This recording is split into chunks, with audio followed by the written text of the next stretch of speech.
প্রথম থেকেই নির্বাচিত হওয়ার ব্যাপারে আমরা খুবই আশাবাদী। প্রচারণা সময়কালীন, তার আগেও যদিও, বাট প্রচারণা সময়কালীন আমরা দেখেছি কত ভালোবাসার সাথে আপনার এলাকাবাসীরা আমাদেরকে টেনে নিয়েছেন।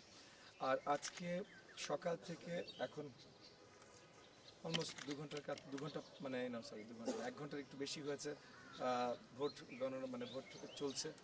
আমরা পাঁচটা এটা পঞ্চম কেন্দ্র বোধহয় পঞ্চম কেন্দ্র এটা আমরা ভিজিট করছি। সব জায়গায় খুব স্মুথলি চলছে, প্রশাসন খুব হেল্পফুল। গতকাল রাতে এই এলাকায় বেশ কিছু কেন্দ্রে কিছু গন্ডগোল করার চেষ্টা হয়েছিল, সেই জায়গা থেকে আমরা একটু আতঙ্কিত হয়েছিলাম, কিন্তু প্রশাসন খুবই সুন্দরভাবে সব কিছু তাদের কন্ট্রোলে নিয়ে নিয়েছে। সেই জায়গা থেকে এখন পর্যন্ত আমরা পুরোপুরিভাবে আস্থা পাচ্ছি প্রশাসনের উপর।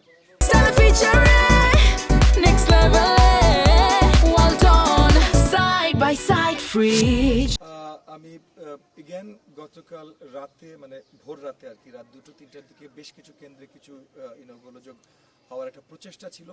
আমি ধরে নিচ্ছি প্রতিপক্ষরা কেউই করতে চাচ্ছিল, কারণ আমরা করতে চাচ্ছিলাম না, কিন্তু প্রতিপক্ষ কে এটা যেহেতু আমি পরিষ্কার বলতে পারছি না, সেটা নিয়ে আর খুব বেশি আলোচনা করতে পারছি না। এবং গুলো নেই, কারণ মানে আপনার কর্তৃপক্ষ খুব সুন্দরভাবে জিনিসগুলো ট্যাকল করেছে, সেটা আর্ম ফোর্সেস বলেন, পুলিশ বাহিনী বলেন, খুব সুন্দরভাবে ট্যাকল করেছেন খুব তারা। সো আমাদের আস্থা এখন পর্যন্ত আপনার প্রশাসনের উপরে আছে। আমি আশাবাদী ভোট গণনা লেন্দি হবে না, কারণ এই পর্যন্ত যতগুলো, মানে আমি 5টা করেছি, আমার প্রাইমারি পোলিং যিনি আছেন ওনারা করছেন, অন্য অবজারভার্সরা যারা করছেন তাদের কাছ থেকে আমরা শুনছি। সো আমরা যতদূর আপাতত জানতে পারছি, মানে এই যে 1 ঘন্টা হয়ে গেল পোলিংয়ে, 1 ঘন্টা পর্যন্ত মোটামুটি বেশিরভাগ জায়গায় যতগুলো রিপোর্ট এই পর্যন্ত আমার কাছে পৌঁছেছে, সুন্দরভাবে স্বাচ্ছন্দ্যের সাথে ভোটিং চলছে।